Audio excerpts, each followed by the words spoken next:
It's not just the e-board, it's the choir. So, turn it over to you, buddy. Thank you. Hello, everyone. Hello. Hi. Everybody feeling rested now? I know y'all have, no. Was that, wait, y'all stand up there, right? Did y'all even get rest? Because I heard a whole bunch of singing, and I don't know if it was y'all or was it another group. Singing when? Just during the break. Oh, yeah. We were on music. Oh, okay. I can hear it. I was down here. I was like, that's it. okay. Got real Just relaxing. Okay, good. As long as y'all relax. You might gotta zoom in. This is not going to be a... Clearly. I'm not going to talk at you like lecture style because you all go to school for lectures.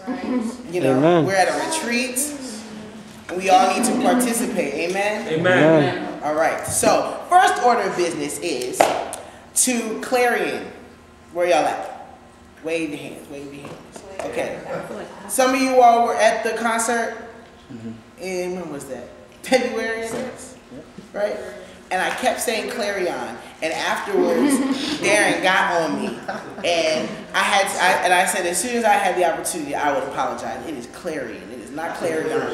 That's what I said. You said Clarion. See, okay, so maybe I'm alright. I heard you say that too. I was like, well, to those who say Clarion, I apologize. To those who say Clarion, rock on, man. You know, I don't want to have been wrong the whole entire time. You know. All right. So as Darren said, we're going to talk a little bit, and we're going to talk. Again, I'm not going to lecture you all because that is certainly not my calling to lecture. But we are going to talk about choir leadership and talking about let's practice what we preach. Okay. Now we're all part of campus ministry as part of the choir. And so it's very important that as we go and we minister, that our life reflects what we minister. That what we sing out of our mouth can be seen in our actions, can be said about us. If someone went up to you and said, so what is Darren like? You know, and say, oh, this is the kind of man that he is. He's a man of God. You know, we shouldn't be afraid of those titles.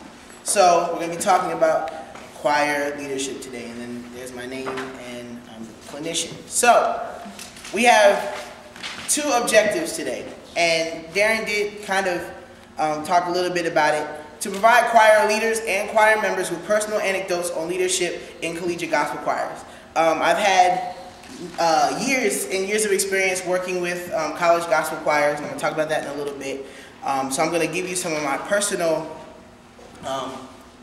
views. Like I said, it's a subject that's very important to me.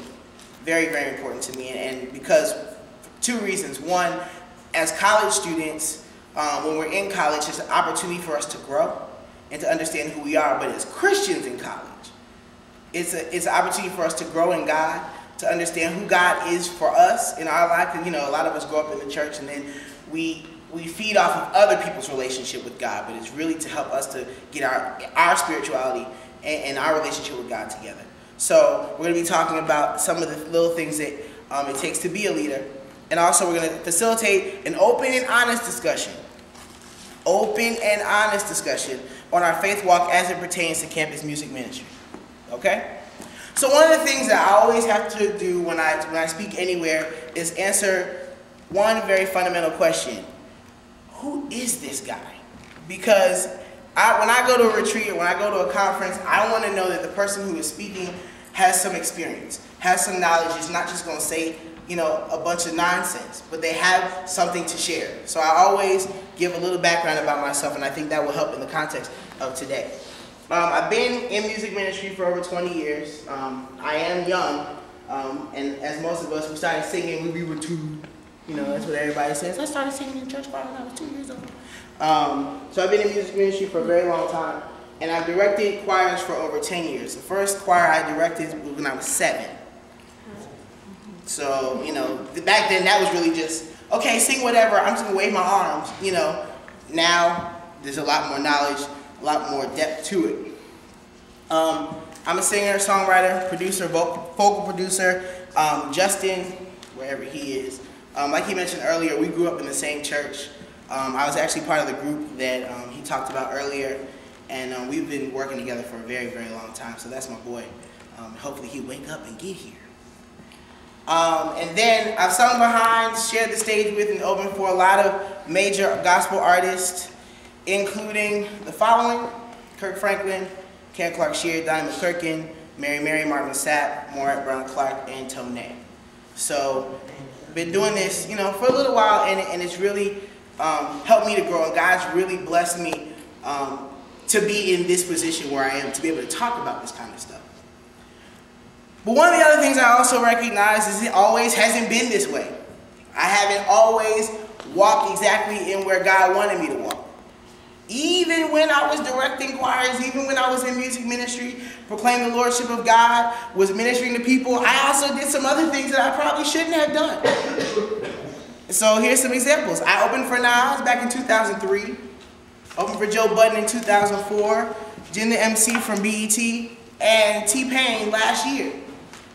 Okay? And here's some pictures of those events. Now, obviously you saw the pictures before, right? You got choirs behind you, all dappered up in a little suit. I got my chest all out.